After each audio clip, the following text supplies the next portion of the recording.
Bonsoir à tous, nous sommes en direct, ravis de vous retrouver, c'est Ça vous regarde.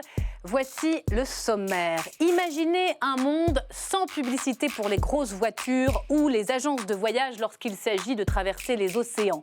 Imaginez un monde sans publicité pour les chaînes de restauration rapide. Serait-ce un monde meilleur, plus écologique ou plus punitif ? On va débattre ce soir de celle qu'on appelle déjà la loi E20 climat présentée à l'Assemblée aujourd'hui. Nous reviendrons aussi sur le pugilat Trump-Biden. Premier débat télévisé hier soir aux États-Unis entre les deux candidats à la présidentielle. Un débat chaotique et un débat inquiétant pour la démocratie américaine. Un tel spectacle est-il possible en France dans la perspective de 2022 ? Nous poserons la question à nos invités. Enfin, notre grand témoin ce soir est un homme d'image et de slogan. Il a fait gagner 2 fois François Mitterrand à l'élection suprême. Il est devenu écolo, ses filles le croient publicitaire. Jacques Séguéla est avec nous ce soir. Voilà pour le programme. #sévère, n'hésitez pas, on y va.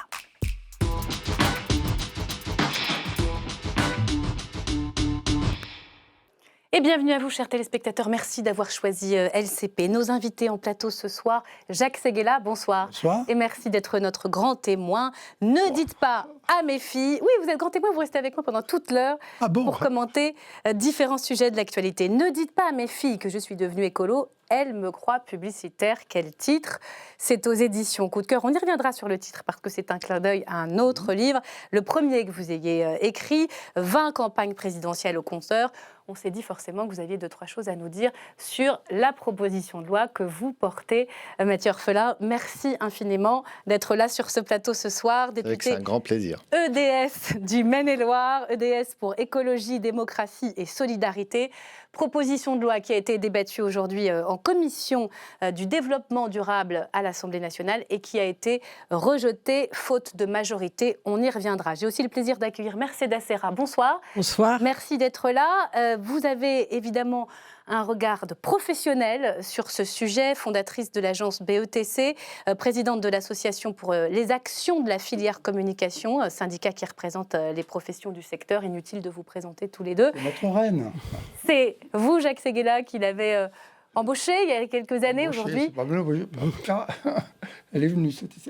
Vous êtes venue pour créer une agence française internationale. La présidente exécutive d'Avas Worldwide. Qui est une des meilleures agences du monde, une des 10 plus agences les plus créatives. Et bonsoir Stéphane qui m'accompagne. Bonsoir. Comme chaque soir. Je vous laisse vous jeter des fleurs. Hein. C'est vous qui allez ouvrir le bal avec votre billet quotidien. Si j'ai bien compris, c'est parti. Si j'ai bien compris ce soir, Stéphane. Eh ben, si j'ai bien compris, vous l'avez dit, la publicité pour les voitures les plus polluantes devrait bientôt être interdite. Alors, a priori, c'est quand même une mesure de bon sens. Hein. Mais si vous avez un doute, et peut-être que quelqu'un a un doute sur ce plateau, hein, je ne sais pas, mais si vous avez un doute, je vous propose d'écouter Valérie Masson-Delmotte, qui est climatologue, et qui est intervenue à la conférence citoyenne sur le climat. Et puis, à la fin de son intervention sur le climat, on lui a posé une question. On lui a dit, mais selon vous, quelle est la mesure la plus importante à prendre si on veut lutter contre le réchauffement ? Voici sa réponse. Et il y avait la mesure la plus importante à mettre en place. Alors, j'en ai une, c'est pas la plus importante, mais pour moi, c'est un point qui est vraiment fondamental. Et je vous explique. On dit aux gens, d'un côté, il faut baisser les émissions de gaz à effet de serre, d'accord ? On le dit, en fait. L'État le dit, pas mal de gens le disent. Et de l'autre côté, on est submergé de publicité qui pousse à faire l'inverse. Et donc, je pense que la question de la publicité, c'est aussi quelque chose d'important, à considérer. Il faut reconnaître que son raisonnement paraît assez convaincant, Stéphane. Ah, vous trouvez ? Oui. Vous n'êtes pas la seule, hein, parce qu'elle a aussi convaincu les 150 citoyens de la conférence climat, qui donc ont fait une proposition pour réglementer la pub. Donc ça, c'est sur le principe. Et après, ils ont donné quelques détails. Par exemple, pour les automobiles, suggèrent que les voitures qui consomment plus de 4 litres au 100 soient interdites de pub. Donc c'est pas seulement les voitures de sport, pas seulement les 4x4, c'est quand même une grande partie des voitures aujourd'hui qui seraient interdites de publicité. Et que dit le gouvernement de cette proposition ? Le gouvernement, il est d'accord. C'est incroyable. Ça. Il est d'accord. Attention, pas forcément dans le détail. Sur le coût des 4 litres 100, par exemple, peut-être que ça sera... Quelles sont les marques de voitures de l'Élysée ? Vous allez me rappeler un peu. Est-ce qu'ils ont des grandes cylindrées Il est d'accord, le gouvernement, sur le principe. Il va falloir faire le ménage. Je vais vous dire qu'il y a... toutes les voitures de l'Élysée, tout le monde à vélo. Attendez, on termine le papier. Avant de monter au Stéphane, créneau, vous allez pouvoir répondre. Dites-vous bien que le gouvernement est d'accord. Et si vous aviez un doute, parce que je sens que vous doutez pas mal quand même, si vous avez un doute, écoutez Jean Castex, le nouveau Premier ministre. C'est lui qui le dit. Nous régulerons la publicité pour réduire les incitations à la surconsommation des produits polluants. Alors, il l'a pas dit, le Premier ministre. Promesse de Jean Castex. Ça veut dire qu'il y a un texte de loi dans les cartons ? Quand le gouvernement s'engage, c'est la moindre des choses. Évidemment qu'il y a un projet qui se prépare. Et donc, c'est Barbara Pompili, la nouvelle ministre de l'écologie, qui va devoir s'en occuper. Mais alors, bien sûr, la perspective d'interdire la pub sur la plupart des voitures, ça ne plaît pas à tout le monde. Regardez Jacques, il est en train de m'interrompre, il ne veut pas que je parle. Peut-être que Mercedes, pareil, n'en pense pas moins. Ils auront le temps de s'exprimer largement. Quand même que c'est quand même un gros budget. Pour le moment, je n'ai rien dit. Non, j'ai dit peut-être. Peut-être. Peut-être. Ça veut dire les quoi journalistes sont peut-être qu'elle n'est pas d'accord. Attention, tu dis mot consent, merci. Ça veut dire que Barbara Moi, je Pompili... comprendrais, Mercedes, que vous ne soyez pas trop d'accord, parce que quand même, les annonceurs, ils dépensent chaque année 3,5 milliards pour faire de la pub pour les voitures. Donc, c'est quand même un gros budget. Et puis, les télés aussi, les télés, elles pleurent. Ne déflorez pas tous les sujets. Dites-nous simplement, est-ce que ça veut dire qu'il y a des lobbies ? Il y a des gros lobbies Évidemment, auxquels doivent être... C'est ça qui est compliqué, c'est qu'il y a des lobbies Barbara écolos, Pompili. mais aussi des lobbies de la pub des constructeurs. Et du coup, c'est très compliqué d'interdire la publicité pour les automobiles polluantes. Mathieu Orphelin, qui est là, est bien placé pour le savoir. Il a déjà essayé d'interdire la pub pour les voitures polluantes, c'était l'an dernier. Il a déposé un amendement et le gouvernement, à l'époque, lui a dit « Oh non !» La majorité, en l'occurrence, a dit « Non, on ne veut pas de cet amendement, on le rejette. » Mais quand même, comme on est écolo, on propose quelque chose de mieux. Et ça, c'était Elisabeth Borne qui l'a proposé. C'était l'an dernier, on l'écoute. On a adopté un amendement qui dit qu'à chaque fois qu'on fait une publicité pour une voiture, on doit passer un message pour encourager les transports en commun, les mobilités actives, par exemple le vélo. Donc ça a déjà été voté en commission. Oui, je pense que c'est mieux. Alors, finalement, est-ce que ce nouveau message a été ce système, rajouté ? il est mieux. Ça, c'est vrai qu'il est mieux. Il a été voté, donc il est inscrit dans la loi. Mais il y a quand même un petit problème. C'est que pour que la loi soit appliquée, il faut publier un décret. Et alors, c'est ballot. Mais le gouvernement a complètement oublié de publier le décret. Ce qui fait qu'il n'y a aucun message obligatoire sur les pubs pour les voitures.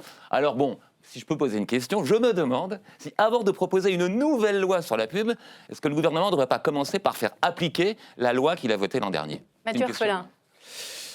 Dans les auditions qu'on a fait pour la loi, on a écouté les chercheurs qui nous ont dit que ce type de mention légale, il n'y avait pas une étude au monde qui montrait qu'elles avaient un impact. Elles existent, par exemple, sur les produits alimentaires. Il n'y a aucune étude qui montre un impact positif, et c'est bien dommage, mais c'est la réalité de ces mentions légales qui sont débitées à la fin des publicités légales ou là, petit message d'intérêt général. Donc, ça fait beau sur la photo. Donc il faut aller plus loin. Eh bien, bien sûr qu'il faut aller plus loin. On y vient. Une loi Évin Climat, pourquoi faire ? Dites-nous très clairement quel est votre objectif en voulant interdire toutes ces publicités pour des produits polluants, que ce soit les voitures, que ce soit les agences de voyage qui proposent de traverser les océans. Notre proposition là, c'est pas du tout ce que vous venez de dire. C'était de réguler la publicité sur les plus polluants des produits, famille de produits par famille de produits.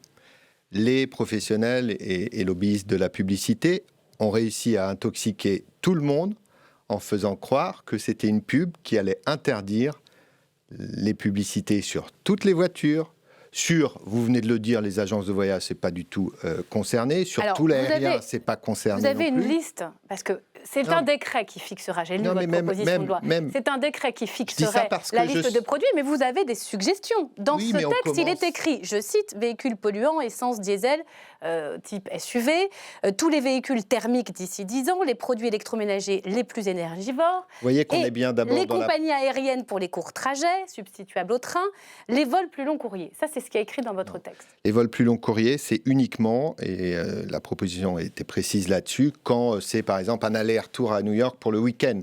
Voilà, des choses où l'impact pour la durée sur place est évidemment trop faible.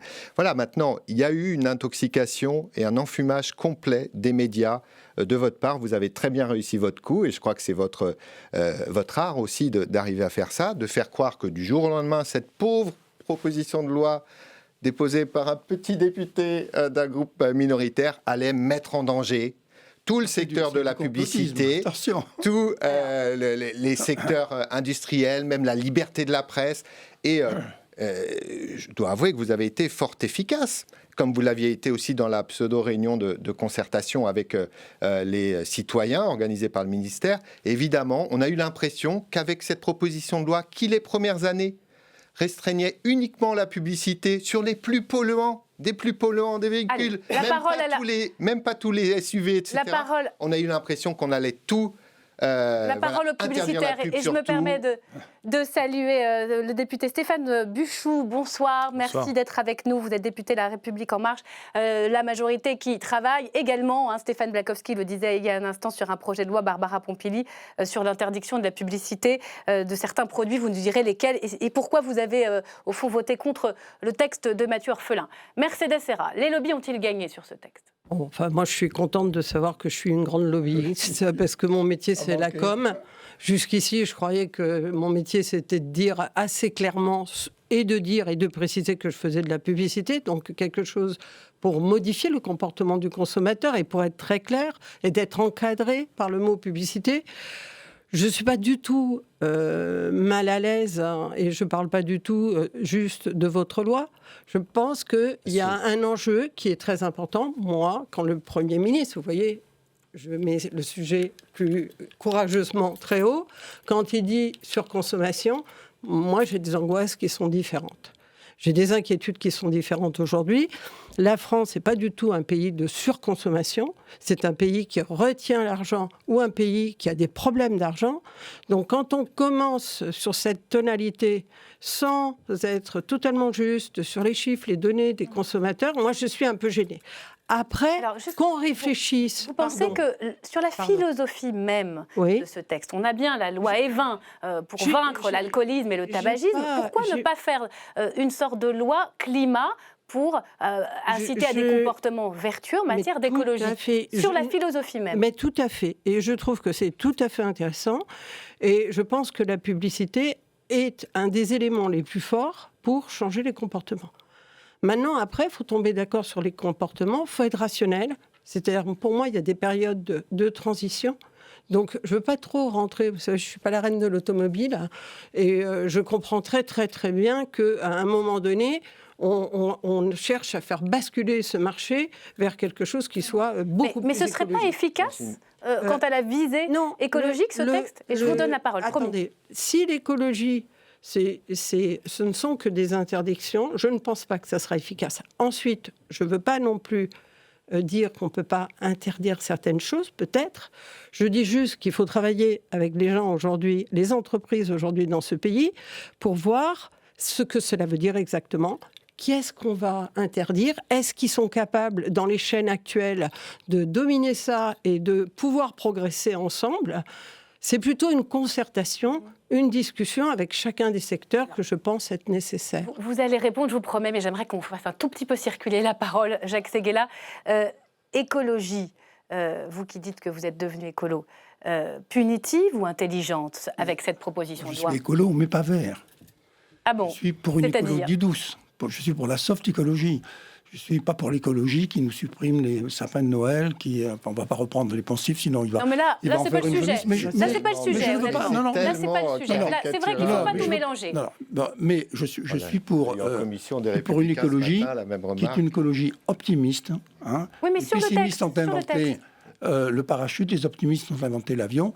Restons dans l'avion. Est-ce que la loi, comme elle l'a fait avec le vin, peut inciter à des comportements vertueux en matière de publicité en interdisant ou progressivement certains produits polluants? Autrement, et essayer de vous convaincre, de convaincre tous les politiques de ce qui se passe.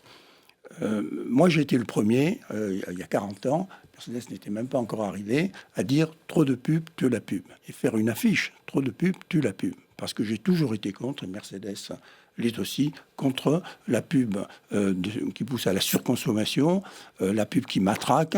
En plus, elle n'est pas efficace. Seule la pub créative est celle qui performe. Elle performe extraordinairement, puisque quand une pub gagne un prix, en moyenne, elle performe 5 fois plus quand elle n'a pas un prix. Autrement dit, il faut mieux réduire la pub et obliger la pub à être la plus créative possible. Ça serait une Mais là, il ne façon s'agit pas d'être créatif. Il s'agit d'enlever un certain nombre de produits en matière de publicité. Deuxièmement, la pub n'est plus du tout celle que vous avez en tête aujourd'hui. La pub mondiale, et la France en fait partie, c'est que la France est quand même un des 3 pays les plus créatifs du monde. Les publicités françaises sont tous les... Donc là, c'est l'argument économique que vous brandissez? Ça va être un tremblement de terre économique? Non. C'est l'argument socio-culturel. L'économie, ça vient après. On va en parler. La pub, depuis 10 ans, a fait sa mue.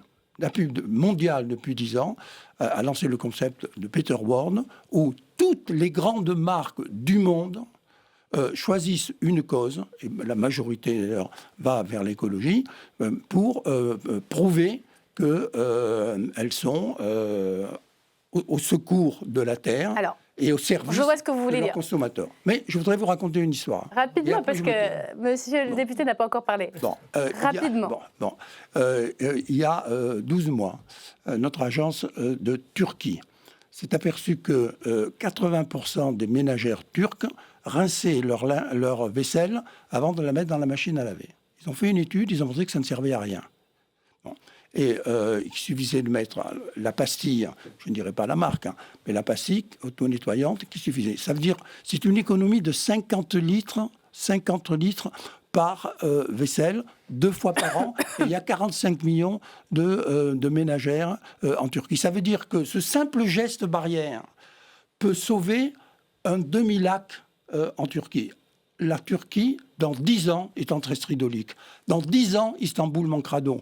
Et c'est annonceur, je ne peux même pas dire son nom parce que vous pensez... Bon, donc il peut y avoir des vertus écologiques de la publicité. A fait la publicité. J'ai compris le raisonnement, je pense qu'on l'a compris. C'est celle que vous devez mettre au service de l'écologie. Monsieur et on veut vous aider. On va vous redonner la parole. Ça, et vous n'êtes pas tout seul sur ce plateau parce que votre collègue de la majorité... un des points de la loi. On aimerait bien exactement là-dessus. Je l'ai vu, je l'ai lu, et c'est pour ça que... S'il vous plaît. On n'a pas entendu les... C'est pas un débat fort. S'il vous plaît. Monsieur Buchou, c'est intéressant parce que de quel côté vous situez-vous? On a l'impression qu'il y a une forme un peu de, je sais pas, d'attente, voire d'hypocrisie du gouvernement sur ce sujet. Il n'avance pas, on l'a vu sur le décret avec un message pour expliquer qu'il vaut mieux un transport propre qu'un transport polluant. Il n'avance pas non plus puisque Barbara Pompili a dit qu'elle allait faire quelque chose, puis finalement, on ne sait pas vraiment quoi. Pourquoi vous avez voté contre déjà ce texte ? Alors, il y a plusieurs choses. Peut-être un point sur le décret. Effectivement, sur le décret, et c'est pas vrai que pour ce sujet-là, il y a un vrai sujet de mise en place des décrets qu'il faudra, alors, ça prend du temps. approfondir. Ça prend du temps, simplement, ça c'est certain. Vous savez que c'est une promesse de Jean Castex, il va falloir réguler la publicité. Pourquoi, vous avez l'occasion, vous votez contre le texte de Matthieu Orphelin? Alors, on a voté contre ce matin pour 2 raisons, et Matthieu Orphelin le sait bien, on en a débattu, ensemble. La première raison, et vous l'avez montré dans vos reportages, on parle de régulation de la publicité. Et je pense qu'on va tous vers le même objectif. Aujourd'hui, il y a un changement. Personne ne nie évidemment. C'est un poncif, une porte ouverte. Il y a un changement climatique. Donc c'est une question de transition. C'était trop brutal, c'est ça? C'est une question. Dans la suppression progressive, sans concertation, c'était la méthode que vous critiquez. Alors moi, je ne dirais pas qu'il n'y a pas eu de concertation. Il y a eu de la concertation. Il y a eu des auditions. Il y a eu des échanges. Il y a eu un peu de débat. Il en mériterait certainement d'autres. Simplement, comme j'ai pu le dire ce matin, cette transition nécessaire, elle doit se faire par de la régulation. Alors vous, pas par de l'interdiction. Il faut bien qu'on comprenne, je comprends sur la méthode, mais vous soutiendrez un texte qui est peut-être un peu plus doux, qui va un peu plus lentement dans la mise en œuvre, mais sur un certain nombre d'interdictions dans la publicité. Vous vous situez dans la majorité. On veut savoir où vous habitez, si je puis me permettre. Moi, j'habite en Vendée. Non, mais politiquement, sur ce sujet... J'ai bien compris. Mais ce que je veux vous dire par là, c'est que c'est une question extrêmement complexe. Et à une question complexe, on ne répond pas forcément par une réponse simple. Monsieur Séguéla disait une chose très juste. Le secteur de la publicité, il a fait sa mue. Et il faut quand même entendre un certain nombre de choses. C'est que le secteur de la publicité, on ne part pas de rien, on ne part pas d'une feuille blanche. Il y a eu un certain nombre de choses de fait. Il y a un article dans la proposition de loi de Matthieu Orphelin sur l'affichage numérique. L'affichage numérique, ça a été un moyen de, par exemple, rendre les villes plus sympathiques. On parlait beaucoup de pollution visuelle, qui avait une empreinte avec des panneaux 4x3 avec une forte empreinte carbone. Les panneaux d'affichage numérique, ça a permis d'aller vers cette transition. Oui, donc, vous savez combien de personnes on mettrait au chômage sans supprimer cette publicité-là? 2500 personnes, c'est une machine à faire du chômage. On y vient. L'argument économique, j'aimerais vous entendre là-dessus. C'est la plus propre, la plus acceptée. Mercedes Serra. Mercedes a du mal à parler, excusez-moi. Allez-y, Mercedes Serra. La question économique, est-ce que c'est... Pour moi, c'est important, parce que d'abord, l'écologie, c'est très important. Mais les êtres humains, c'est très important aussi. Et là, on est dans une période de difficultés, de chômage. Donc, comment est-ce qu'on fait les choses de façon raisonnable ? Moi, je décris pas, je trouve pas que tout ce que vous dites, c'est n'importe quoi, etc. Pas du tout. Je suis même pas... J'aime mieux la régulation que l'interdiction, mais je suis même pas contre l'interdiction à des moments donnés. Mais je dis juste qu'il y a une période... On peut évaluer en termes de pertes économiques, parce qu'on imagine bien que c'est tout un secteur. Il n'y a pas que les agences de publicité, il y a les médias qui vivent de la publicité. Il y a l'automobile, l'industrie. L'enjeu, ce n'est pas le secteur de la publicité. Le secteur de la publicité va mal aujourd'hui. Il ira de plus en plus mal si on s'obstine. À cause de la crise sanitaire. Et surtout si on compare à d'autres pays en Europe, parce que nous sommes ceux qui avons le moins de publicité.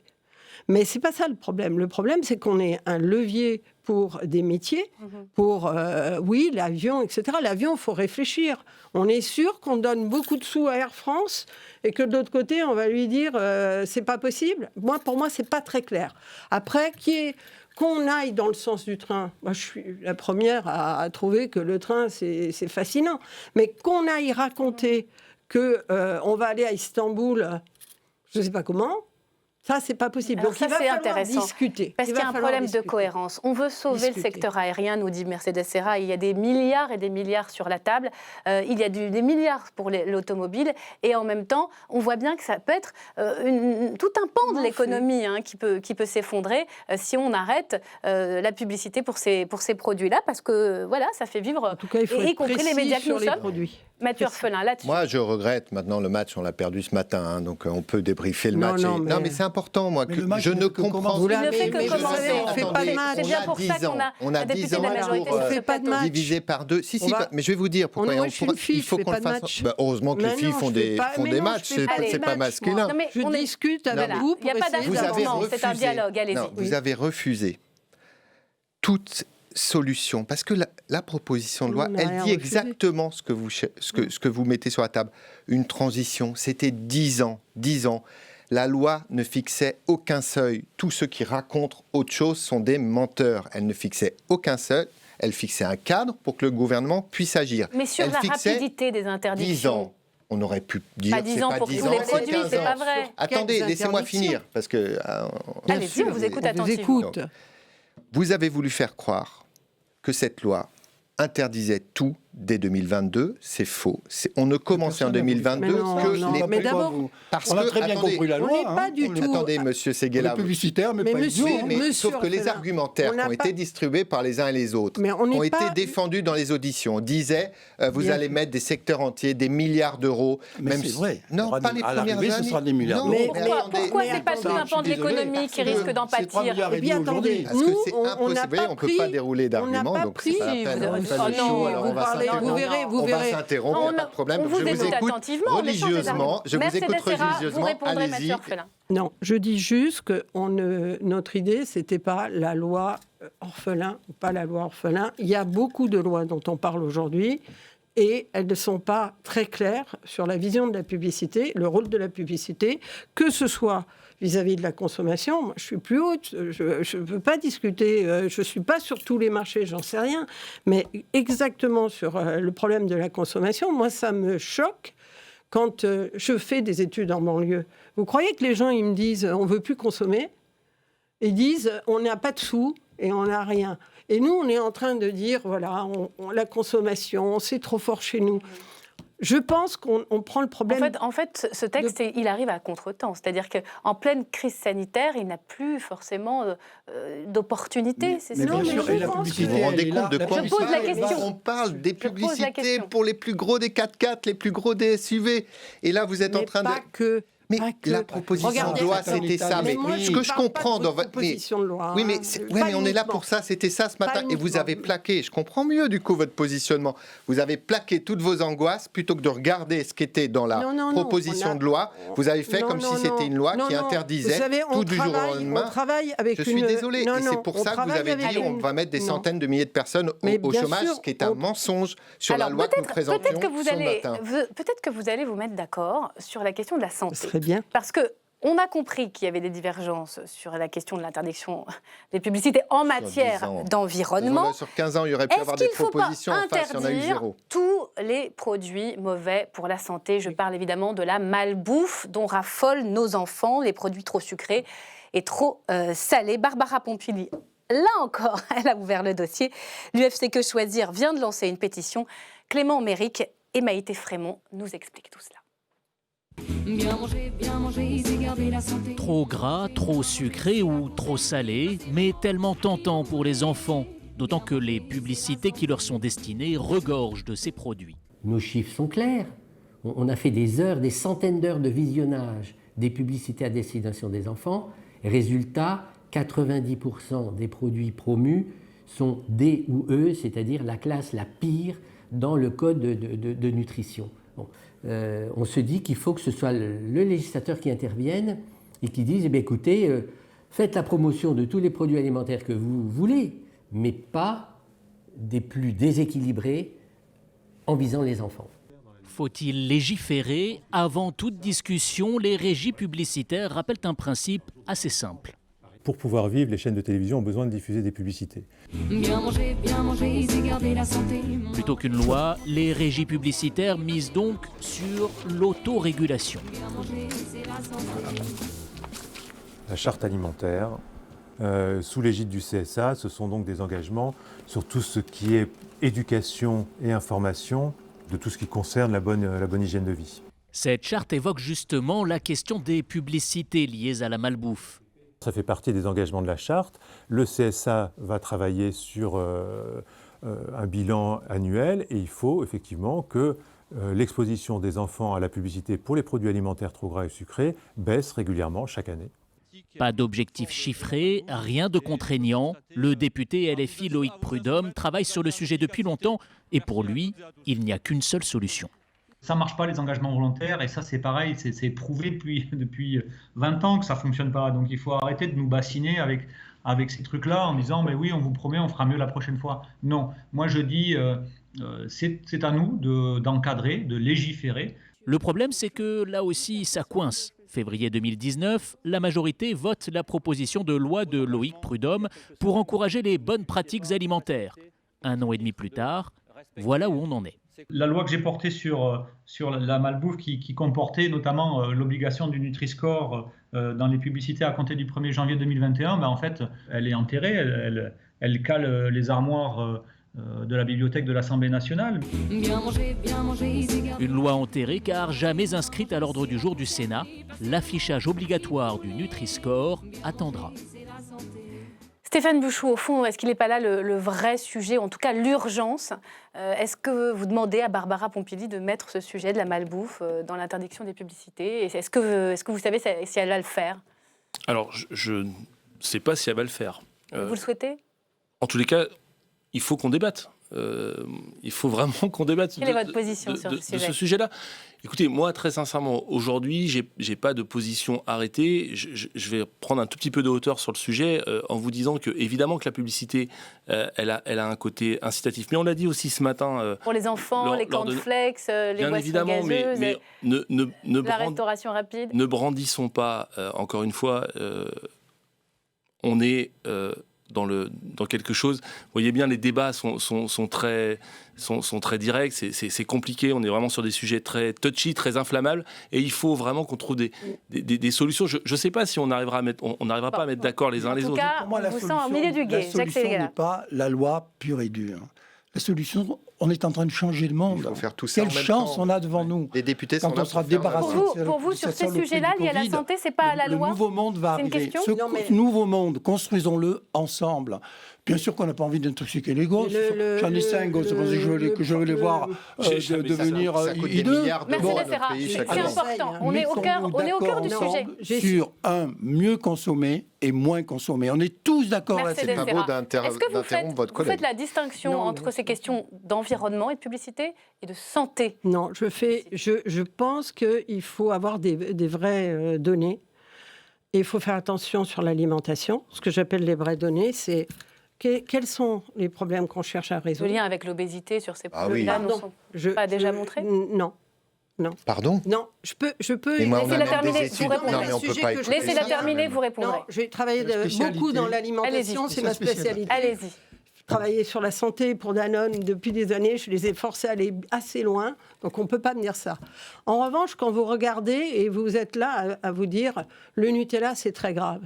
Moi, je voudrais qu'on me prouve les choses. C'est-à-dire que ce qui est très grave dans l'obésité, c'est souvent l'éducation, c'est souvent... Regardez où va l'obésité, regardez les familles qui ont des problèmes, les enfants qui ont des problèmes d'obésité, c'est très lié à qu'est-ce qu'ils mangent en quantité, etc. On ne va pas empêcher les enfants, excusez-moi, d'aller manger un sandwich McDo parce que tout d'un coup, tout le monde est obèse. Ce n'est pas vrai. C'est un problème d'organisation de ça. Et je pense qu'au contraire, on crée aussi des problèmes par des angoisses. On ne dit pas totalement la vérité. La vérité, c'est que l'alimentation, elle a plutôt progressé. Et pour avoir beaucoup de clients dans l'alimentation, je vois bien que les taux de sucre n'arrêtent pas de baisser, C'est évident que... Juste une question, vous répondrez, je vous promets dans 2 secondes, mais une précision. Évidemment, plus on mange des cochonneries, moins c'est bon. Ça, c'est une évidence. Mais pourquoi attendez, il ne faut quand même pas tout appeler des cochonneries. La question, c'est l'influence de la publicité sur les enfants. Non, mais elle est qui avez bien passé sûr. Mais énormément de temps à étudier. Vous savez, moi, je est travaille avec des gens dans l'alimentaire qui ne communiquent pas auprès des enfants. Donc, moi, je n'ai pas du tout une obstination à me dire sur les enfants, il faut y aller. D'ailleurs, je suis angoissée sur les jouets. Si vous pouviez mettre des jouets normaux pour les filles et pas des jouets de crétines, ça serait formidable. Donc, je suis tout à fait ouverte à cette problématique sur les enfants.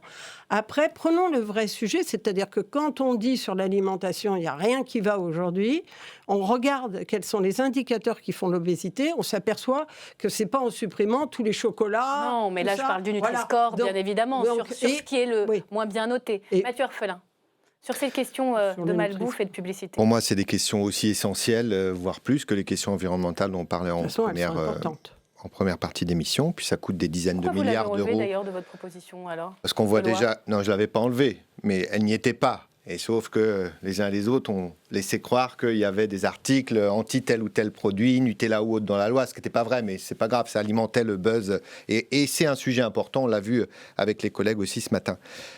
J'ai eu l'impression au début de votre intervention, mais que vous disiez qu'il n'y avait pas de lien entre la publicité, dont le métier c'est évidemment d'orienter le choix, la consommation, et donc sur ce, parce qu'il y a plein d'études, j'ai mal compris. Mais en revanche, je vais vous dire, dans l'alimentation, lorsque vous avez par exemple aux États-Unis des problèmes d'obésité qui sont plus importants que les nôtres, un des enjeux, c'est que leur alimentation manque totalement de plaisir. Donc, je dis juste qu'au lieu de... Ne mésestimez pas le rôle de la publicité, parce que là aussi, les études le montrent.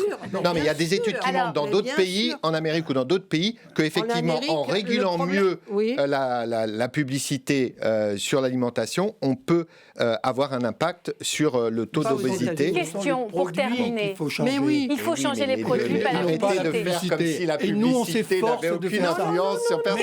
C'est l'exact contraire. Pour terminer ce débat, Jacques Séguéla, vous aurez le mot de la fin. Pour terminer, puisque j'ai le dernier mot, je voudrais dire que la loi orphelin est orpheline. Non, mais moi, c'est un jeu de mots, monsieur Séguéla, assez parfait. On verra ça et tant mieux si ça vous fait rire. J'espère que vous avez des solutions pour baisser les émissions de gaz à effet de serre de notre pays de 5 Je vais vous offrir mon livre. 5 à 7% par an. J'espère voir toutes les solutions. Soyez gentleman. Et merci pour ce beau jeu de mots, monsieur Séguéla, qui élève un peu le débat. Évidemment qu'on a de l'influence. C'est même votre définition. Évidemment que ça fait vendre. Donc après, on doit travailler ensemble sur qu'est-ce qu'on prohibe exactement. Et ce qui me gêne le plus, c'est le mode de cliché. C'est pour ça que j'ai énoncé certains produits. Comme je peux vous dire qu'une alimentation adéquate, c'est pas une alimentation, il n'y a plus de plaisir ou un petit gâteau, etc. Allez, quelque chose me dit qu'on va prendre date, qu'il y aura peut-être un texte, on verra ce qu'il y a dans ce texte de Pompili, que vous allez travailler et que le dialogue n'est pas complètement rompu. Mais non, il faut vraiment qu'on s'arrête. Juste un mot, si vous me le permettez, d'un mot, alors. En écho à ce que disait monsieur Séguéla, votre émission, est-ce que la pub peut sauver la planète? Je ne sais pas si elle peut sauver la planète. En tous les cas, elle doit y contribuer. Absolument. Voilà. Et donc, c'est tout Merci l'enjeu. pour ce mot de la fin consensuel. C'est tout l'enjeu. On est plus avancé qu'au début, mais On va parler un peu de vous. Vous restez avec moi. Ne partez pas tout de suite. On va parler un petit peu de vous, Jacques Séguéla, et de votre livre. Vous me donnez un stylo, oui. Alors, vous la préparez, je vous la ferai passer. Parce que Pubard qui devient écolo, ça mérite quelques explications. Jingle, on parle de votre livre tout de suite après. Ça sent un peu le greenwashing, hein. Mais on va lire. Restez avec moi. Alors, ça s'appelle « Ne dites pas à mes filles que je suis devenue écolo, elles me croient publicitaire ». Le titre est génial, Jacques Séguéla, mais vous l'avez, au fond, un peu détourné. 1979, regardez cette archive, vous étiez l'invité de Bernard Pivot dans la célèbre émission d'Apostrophe. Bon, Jacques Séguéla, dites pas ma mère, je suis dans la publicité, elle me croit pianiste dans un bordel. Et vous prévenez tout de suite votre lecteur, vous dites voici le livre d'un vaniteux en mal d'amour. Vous êtes vaniteux et vous avez un certain mal d'amour? Oui, les publicitaires sont vaniteux, puisque c'est un métier qui est le métier d'optimisme par définition. Mais je connais bien ça, puisque mon premier métier était d'être pharmacien, je ne voyais que des malades. Mon deuxième métier était d'être journaliste, je n'annonçais des catastrophes. Et enfin, je ne parle que de bonheur. Alors ça rend vaniteux de parler du bonheur des autres. Et en mal d'amour, parce qu'à force de toujours dire du bien des produits qui nous payent pour cela, le publicitaire finit par avoir terriblement envie qu'on dise enfin du bien de lui, et qu'il ne soit pas attaqué comme il est toute la journée, et comme vous allez le voir tout à l'heure. Déjà, il y a 40 ans. Alors, qu'est-ce que ça fait? Toujours vaniteux ou pas, 40 ans après? Ah non, mais non, j'ai passé l'âge de ces stupidités. Non, pas du tout. Moi, je veux œuvrer pour un monde meilleur. Alors, je veux mettre mon métier au service du monde meilleur. Je crois qu'il a déjà commencé à comprendre. Vous dites... Faut pas imposer des choses comme ça brutalement. Faut en parler et il faut utiliser les milliards de la pub. Les pubs dépensent des milliards à ça, à modifier la vie, à la rendre meilleure, à consommer moins, à consommer mieux, à ne pas gaspiller 50% de ce que l'on achète et jeter. Et 50% de ces 50% que l'on jette sans même avoir été ouvert. C'est là-dessus qu'il faut se battre, c'est là-dessus qu'il faut utiliser la publicité. Mais Jacques Séguéla, vous expliquez dans votre livre qu'il faut absolument... automobiles qui vont mettre la clé sous la porte. Mais regardez, derrière ce combat pour l'écologie, il y a un combat pour un peu moins consommer, ou en tout cas moins consommer. Mais bien sûr, c'est vendeur la décroissance. Trop de pub, la pub, je le dis depuis 40 ans, c'est pas d'aujourd'hui. Oui. Et pour en finir avec le livre, c'est la fin de la boucle, parce que... c'est peut-être mon dernier livre. Votre premier livre s'intitulait... C'est pour ça que le premier disait « Ne dites pas à ma mère que je suis dans la publicité, elle me croit pianiste dans un bordel. » Et bien, le dernier s'adresse... Et vous avez le sens de la forme. Alors, si j'ai la force, j'en ferai pour mes petits-enfants quand on aura avancé dans le combat. Vous nous dites que ça n'est absolument pas du greenwashing, qu'on peut passer une vie de publicitaire et être écolo. Et c'est un livre que vous avez d'ailleurs écrit pendant le confinement. C'est un petit précis d'écologie pour les nuls. C'est qui les nuls? À qui vous vous adressez? Les nuls, c'est nous, c'est moi. Moi, je suis nul. Voilà. C'est vrai que moi, j'ai commencé ma vie en étant écolo sans savoir. J'ai fait le premier tour du monde avec une voiture, mais c'était la voiture qui consommait le moins. C'était une 2 chevaux. Elle faisait passer vers 5 km/h. Et surtout, pendant 2 ans de ma vie, j'ai vu le monde comme on ne le reverra jamais. Et j'ai dormi 450 nuits à la Belle Étoile. Et j'en ai vécu pour $1 par jour, et je me suis fait la cervelle. C'est une forme aussi d'auto-persuasion à ce qu'il doit changer. Oui, le monde va changer parce que le monde est en attente d'une autre façon d'être, et ce n'est pas comme le font trop les écologistes, en politisant l'écologie qu'on y réussira, c'est en faisant un bien commun. La Terre est à tout le monde. L'écologie n'est ni de droite, ni de gauche, ni du centre. Vous parlez d'une guerre dans votre livre après. L'écologie, c'est un art de vivre, en accord avec la nature, en la protégeant et en l'aimant. Alors, dans ce livre, vous parlez d'une guerre, une forme de nouvelle guerre qu'il va falloir mener pour sauver la planète. De guerre heureuse, parce que c'est un livre optimiste. Vous montrez avec toute une série de références dans la sociologie, la philosophie, vous allez chercher chez les GAFA, vous avez vraiment pléthore d'influences et de ressources et de sources dans ce livre. Et vous êtes plutôt optimiste parce que vous dites que c'est pas trop tard. On peut y arriver, on peut la sauver. À condition que tous les terriens y mettent de leur. Bien sûr, c'est d'abord les grands présidents.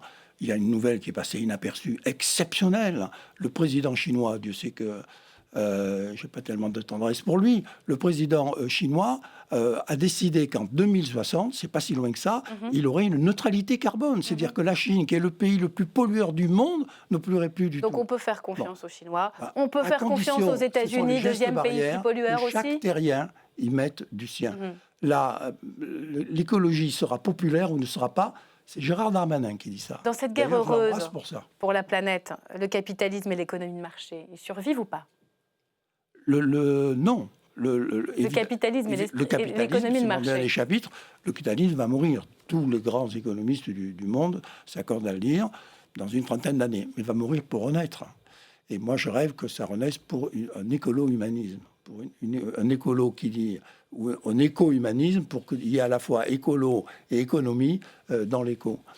Et en essayant de ne pas dériver comme à dériver. Et quelle est la façon de ne pas dériver? Il faut avant tout être social et ensuite être écologique. Alors, une petite question sur le président Emmanuel Macron. Vous avez conseillé tant de présidents. Vous l'appelez de temps en temps ou plus du tout? De temps en temps, oui. De temps en temps. Comment vous jugez sa communication dans la crise sanitaire? Comment la juger? Qui peut se permettre de le juger? Voilà. Certainement pas moi.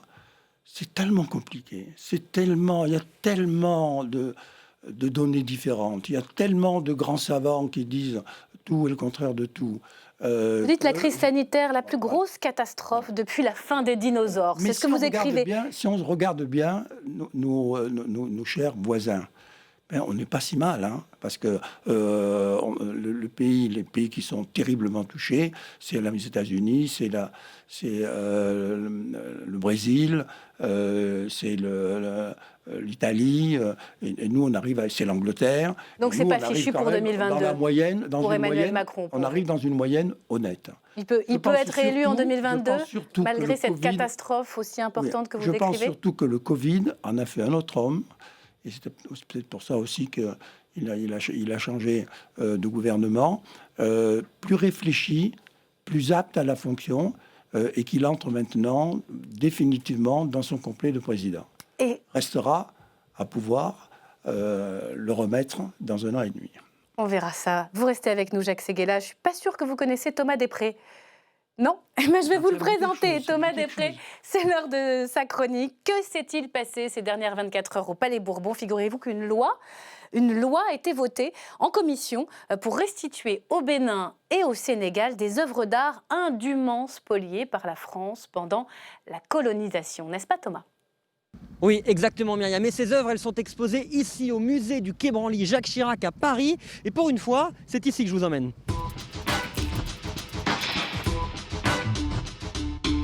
Alors c'est un petit événement dans le monde de la culture. La France va restituer au Bénin 26 pièces exceptionnelles, le trésor d'Abomey, dont ces 3 immenses statues que la France avait acquises illégalement pendant la colonisation. Dès 2021, elles vont pouvoir retrouver leur pays d'origine où elles seront installées dans un musée créé spécialement pour l'occasion. Ce n'est pas un acte de repentance ou de réparation, c'est la possibilité d'ouvrir un nouveau chapitre du lien culturel entre la France et l'Afrique. Bonjour Yannick Kerlegot. Ces restitutions, c'est quelque chose d'historique? C'est symbolique. Ça émane d'une décision, celle du président de la République, un acte politique fort, que d'assumer aujourd'hui l'idée qu'il y a des biens qui doivent être restituables, qui peuvent être restitués parce que mal acquis, parce que considérés comme étant spoliés. Dans son discours de Ouagadougou, Emmanuel Macron avait beaucoup évoqué le sujet. Je veux que d'ici 5 ans, les conditions soient réunies pour des restitutions temporaires ou définitives du patrimoine africain en Afrique.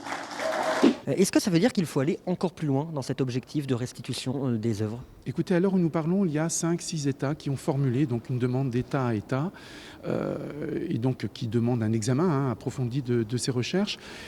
C'est aussi mon interrogation, c'est-à-dire que cette restitution qui, je l'espère, sera réussie, qui, je l'espère, fera l'objet d'un vote unanime à l'Assemblée nationale, c'est vraiment un vœu. Est-ce qu'elle fera donc l'objet par la suite de demandes plus nombreuses de la part des autres États? En tout cas, il est évident que la balle est dans le camp des États qui considèrent aujourd'hui être en légitimité de demande de restitution. Ce que nous souhaitons, nous, c'est que les choses soient regardées au cas par cas, qu'il n'y ait absolument aucune systématisation, aucun processus de restitution qui soit enclenché de manière globale. Je crois qu'il faut au moins s'habituer à l'idée que nous ne sommes pas propriétaires, puisque ces œuvres, de toute façon, sont la propriété de l'humanité, quelque part, et tout entière. Nous avons su les protéger, nous avons su sûrement leur rendre une visibilité importante, mais à aucun moment, je pense que nous ne sommes totalement propriétaires. Voilà Myriam, ces œuvres sont toujours exposées au musée du Quai Branly avant de rejoindre leur pays natal. Ce devrait être en 2021, lorsque la loi aura été votée mardi prochain dans l'hémicycle. Merci Thomas. On passe tout de suite au face-à-face. Je suis tellement d'accord. Face-à-face un peu particulier ce soir, puisque vous l'avez peut-être suivi, c'était à 3h du matin, heure française. Donald Trump, 74 ans, pardonnez-moi, face à Joe Biden, 77 ans, 2 candidats à la Maison-Blanche, le républicain et président sortant, le candidat démocrate. Bonsoir François Durper. Bonsoir Myriam. C'est vous qui nous faites vivre cette campagne américaine. 50, je suis un jeune homme. Hein. Dans cette émission, c'était donc le premier débat télévisé et ça a donné ça. There's nothing smart about you. There's nothing smart about you, Joe. 47 years you've done nothing. The question Supreme Court is, Justice, the radical question, left. will you shut your, up, man? listen, Will you who shut is your, up, man? listen. Is that everything he's saying so far is simply a lie. I'm not here to call out his lies. Everybody knows he's a liar. Everybody knows he's a liar. Go ahead. Wait a minute. You get the final word, Mr. Well, it's hard to get any word in with this clown. It's hard to get any word in with this clown. François, mais quel spectacle affligeant! Vous prenez ces images, vous montrez ça à vos enfants et vous expliquez comment on peut construire un débat serein, sans règles. Il y a une seule règle aux États-Unis, il faut respecter les 2 minutes. 2 minutes chacun, et puis après, vous pouvez vous disputer. Là, Donald Trump, il n'avait pas décidé ça.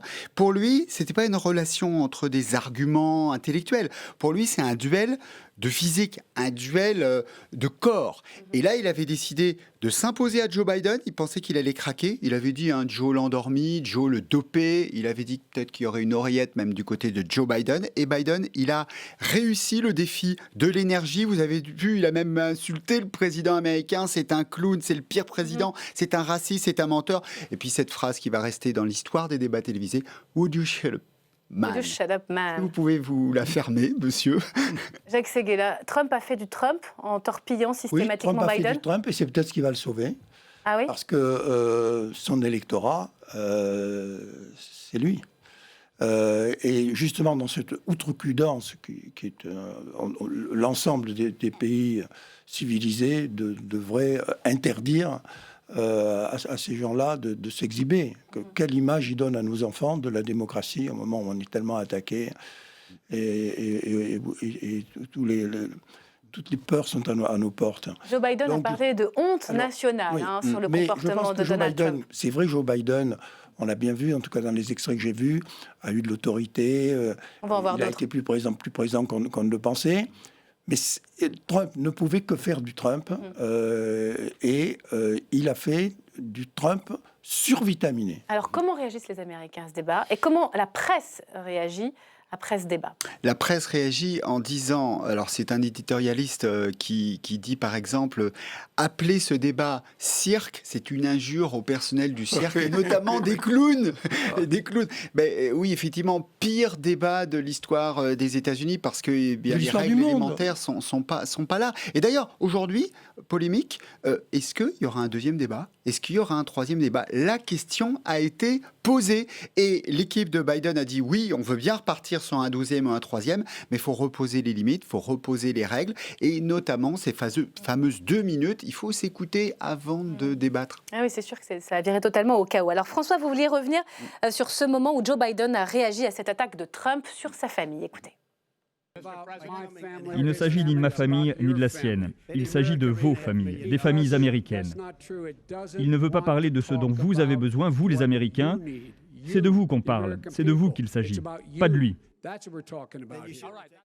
Alors, vous voyez l'écran séparé, là, avec d'un côté, Jacques, c'est là pour bien montrer le body language. Oui. D'un côté, on a Donald Trump qui se tourne vers et qui attaque sans cesse Joe Biden.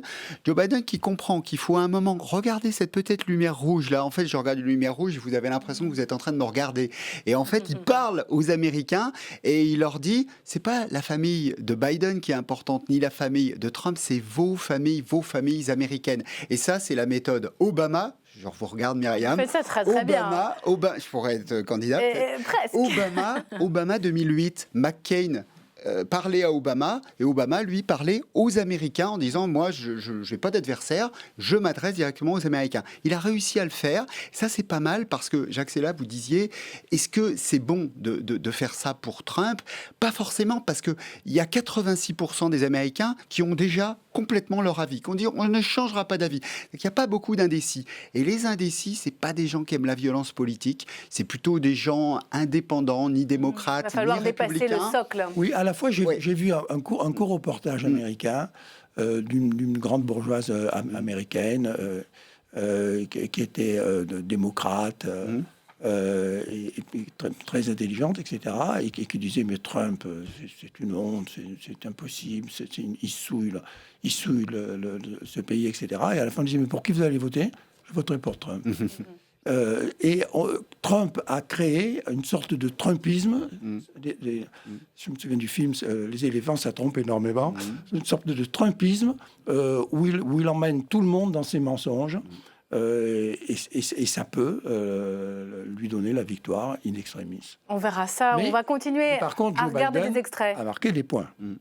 Oui, parce qu'il a su à peu près garder ses nerfs en avance, mais c'était une avance de rejet de Trump, tandis que là, il a gagné des points par sa propre valeur. C'est ça, il faut expliquer que... Et ça, ce sont des points qui vont rester. Pour l'instant, on vote Biden contre Trump, voilà, on vote pour Biden. Contre Trump, effectivement. Là, peut-être qu'il a marqué des points en adhésion. Et puis, effectivement, il y a aussi des images, peut-être qu'on va les voir, qui inquiète les Américains parce que Donald Trump a notamment parlé on lui a demandé est-ce que les suprémacistes blancs, les racistes... Allez, tout on va voir les images quand même. C'est sur la question raciale. C'est terrible. Ouais. On y va, sur la question raciale et les tensions dans tout le pays suite à la mort de George Floyd. Question du présentateur Chris Wallace qui demande au président américain s'il est prêt à condamner les suprémacistes blancs. Voici sa réponse. Vous les appelez comment? Donnez-moi un nom. Qui voulez-vous que je condamne? Qui? Les mauvais garçons, restez en retrait, restez à côté? Mais ce que je vous dis, c'est que quelqu'un doit faire quelque chose avec les antifas et la gauche. Parce que ce n'est pas un problème qui concerne la droite, c'est un problème qui concerne la gauche. Voilà, stand back and stand by. Alors, c'est ce qu'il stand dit back and stand by, ça veut dire, voilà, et préparez-vous. Alors, préparez-vous à quoi? Il est en train de s'adresser à qui? À ce qu'on appelle les Proud Boys, qui sont un groupuscule réservé aux Occidentaux, excusez-moi du terme, et réservé aux hommes occidentaux pour la défense de la race occidentale. Un président ne devrait pas dire ça, qu'il soit américain ou qu'il soit d'un autre pays. Et en tout cas, là, c'est très subversif, parce que dans l'histoire du pays, ce pays s'appelle les États-Unis d'Amérique, et il doit y avoir pour le président un devoir d'unir les Américains. Pour ceux qui ne suivent pas la campagne depuis le début, c'est la pire des punchlines politiques qu'il n'ait jamais prononcé Trump. C'est la pire de toutes. Il les autorise à continuer. Oui, très clairement. Il leur dit, pour resituer, parce que les suprémacistes blancs, pendant tous ces moments de tension, voilà, il y a eu des morts parmi les Noirs américains. Ils ont réagi, les Proud Boys, et on dit, on se tient prêt, on va descendre dans la rue, et on va se faire, excusez-moi, les antifas. En gros, c'est les antifas, l'extrême gauche, l'extrême droite, et Donald Trump qui dit, allez-y, il faut liquider l'extrême gauche. Parce que une incitation à la violence. Pour moi, ce qui est positif pour lui dans cet horrible débat, c'est qu'il en a fait un débat de chaos. Et lui ne vit que parce qu'il surnage au chaos. Et qui dit, après moi, c'est le chaos. Plus il crée le chaos, imprévisibilité qui le rend fort, c'est ça? Parce que personne ne sait ce qu'il va dire ou faire? Plus le chaos le renforce. C'est toute la stratégie de Trump. Et alors, il y a ce dernier moment, c'est d'ailleurs peut-être le seul fait politique marquant de ce débat, exactement. À la question, est-ce que vous reconnaîtrez les résultats de l'élection le 3 novembre prochain? Biden, évidemment, dit bien sûr. Écoutez la réponse de Donald Trump. J'en appelle à mon peuple. J'espère que ce sera une élection équitable. Si c'est une élection équitable, je suis à 100% à bord. Mais si je vois des dizaines de milliers de bulletins de vote être manipulés, je ne peux pas être d'accord avec ça. Et je vais vous dire, d'un point de vue de bon sens, je vais vous dire ce que cela signifie. Cela signifie que vous avez une élection frauduleuse. Voilà. Bon. Ça s'appelle le chaos. Et vous avez effectivement, comme vous le dites, 22% des Américains qui disent cette élection sera démocratique, sereine, libre. Et donc, ça, c'est quand même très inquiétant avec ce cocktail. Ça veut dire qu'il n'est plus démocrate, il n'est plus dans le champ de la démocratie avec ces mots-là, Donald Trump. Mais de toute façon, est-ce qu'un homme politique... La question, c'est les institutions. Les institutions américaines. Et c'est ce qu'a rappelé Joe Biden. Oui, mais Joe Biden l'a rappelé. A dit de toute façon, quoi qu'ils disent, les institutions feront leur job. Et il devra partir de toute façon s'il n'est pas réélu. Le problème, c'est qu'il y a quand même trois choses très rapidement. Il n'y aura pas de tremblement au niveau des institutions, des républicains, de rien du tout. On verra en tout cas. Eh bien, évidemment, il y a la Cour suprême qui va déterminer les choses. S'il gagne, enfin s'il perd, mais qu'il ne veut pas partir. Et la Cour suprême, 6 contre 3, maintenant conservateur, si cette juge à la Cour suprême est validée. 2, il y a la personnalité de Donald Trump. C'est pas Al Gore qui avait accepté en 2000, vous vous rappelez, le jugement de la Cour suprême. Lui, vous voyez, pas un bon perdant. Et puis, il y a le vote par correspondance. Des dizaines et des dizaines de procès contre le vote par correspondance. Qu'est-ce qui va se passer ? Covid oblige. Vote par correspondance, Cour suprême, personnalité de Donald Trump, on peut avoir des semaines et des semaines de litiges concernant cette élection américaine. Mais pour moi, un peu le drame pour Joe Biden, c'est que on n'en a pas envie comme président des États-Unis. On n'a surtout pas envie de Trump. Mais c'est pas Obama, mais c'est pas Kennedy, mais c'est pas Reagan, mais c'est pas la grande tradition, quoi. Voilà. Comment vous expliquez que les démocrates soient mis d'accord sur ce candidat ? Il a fait campagne. Et pourquoi en France il n'y a pas de nouveau Mitterrand ou de nouveau De Gaulle ? Oui, mais il a fait campagne. Même si on a la chance d'avoir Joe Biden a eu l'intelligence de faire la campagne de sa personnalité et de son parcours politique. Il n'a pas dit je suis le nouveau Obama, il n'a pas dit je suis spectaculaire, il n'a pas dit je suis Kennedy. Il a dit je suis un homme de transition. Et c'est pour ça qu'il a choisi Kamala Harris comme vice-président. Regardez l'image. Oui, mais vous savez, après 4 ans... C'est tellement physique une élection. Les Américains, quand on leur pose la question de ce qu'ils souhaitent, ils souhaitent aussi de la présidentialité. Et c'est-à-dire qu'il incarne quelque chose qui peut-être, pour un Français, se dit « Mais comment on peut élire Biden après avoir élu Trump et Obama ?» Et il a utilisé un mot dans la campagne qui est le mot de décence. La décence présidentielle. Alors, on va voir, peut-être le 3 novembre, vous allez avoir raison et ils vont rejeter parce que de l'autre Biden. côté, c'est l'indécence. C'est presque le président normal, ça nous fait penser. Exactement. Et ça nous ramène en France. Est-ce qu'on est à l'abri de ce genre de pugilat ? Est-ce qu'en 2022, c'est dans un peu moins de 2 ans, on pourrait avoir une forme de trumpisation de la politique. Si Bigard est... Alors là, il a dit non, finalement. est au deuxième tour, il a bien fait. Il a renoncé à sa candidature. Non, je pense que... Mais avec la montée des populismes... Il y a quand même une culture politique en France, et il y a un amour quand même de la politique.